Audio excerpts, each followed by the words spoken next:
The Black Lives Matter movement was founded on July 13, 2013, in response to the acquittal of George Zimmerman in the murder of Trayvon Martin by Alicia Garza, Patrisse Cullors, and Opal Tometi.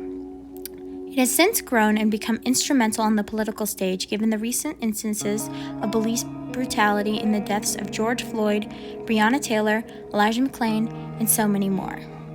According to the BLM website, their mission is ideological and political intervention in a world where Black lives are systematically and intentionally targeted for demise. Subsequently, there has been a huge amount of protests regarding racial equality, and the conversation regarding systemic oppression is now something that I feel I can no longer be ignored by my white counterparts, myself included. To be frank, I considered myself woke, so to speak, up until recently, when I first had to contend with the idea of white privilege. To summarize, white privilege is the idea that due to our skin color and the processes of systemic racism that still exist today, white people continue to benefit, whether conscious or not, from these processes, whilst racial minorities do not receive that same benefit. Learning what white privilege was and having to contend with the fact that I was benefiting from a system I didn't necessarily create was a hard realization. I'd always considered myself an advocate for minorities and anti-racist, and this forced me to truly consider my privilege and the ideas behind systemic oppression for the first time.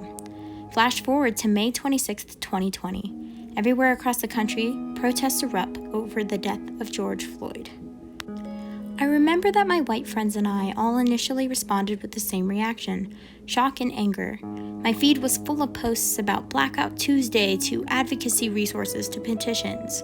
I found myself doing more research and my perspectives challenged again, whilst having to contend with my own struggles about what my role should be as an ally to Black and Indigenous people of color, while not taking away from the overall message, being in the classical position of power and context of this issue.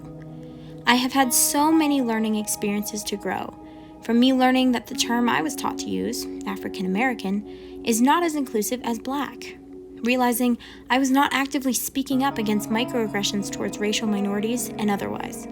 I've made mistakes and have been called out for them. We must commit to not being racist, but also to be actively anti-racist. Research shows that 6 in 10 white Americans under 30 support the Black Lives Matter movement, which is encouraging in terms of the possibility of change. My generation is trying to change their perspectives surrounding race, but it's a constant process. There has to be a balance between being too vocal and potentially taking away from the movement itself, or staying silent and thus being complicit. Obviously, no one can control what race they are, but what we can control is our actions.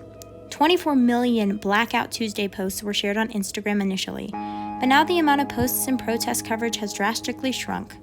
Performative activism for so-called allies, which is online support, which fails to change your actions, needs to evolve.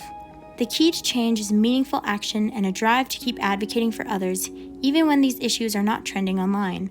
An open mind and a willingness to change long-held biases or beliefs is how we as white people can contribute to the movement, with the knowledge that we are going to make mistakes along the way.